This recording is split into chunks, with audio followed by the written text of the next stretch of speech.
We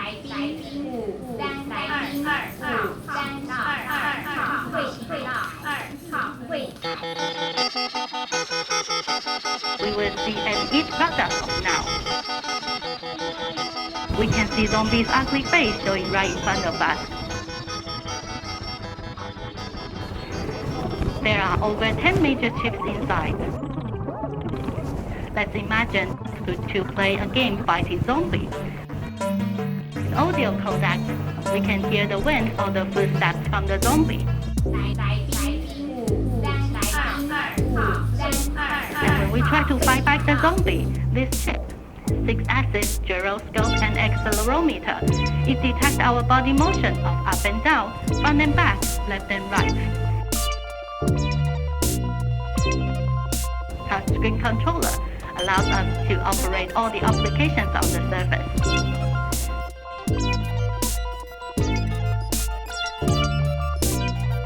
Besides playing games, it's also using all kinds of training, such as medical or space field.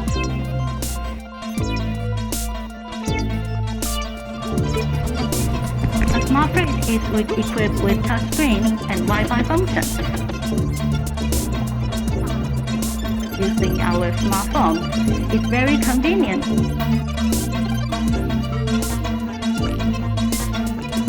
And there are other products. You're welcome to come back here to check out their appearance and functions from past to present. Next time, we will see how commonly used IC chips get more and more functional throughout the year.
6 ohm, 8.2 kilo ohm.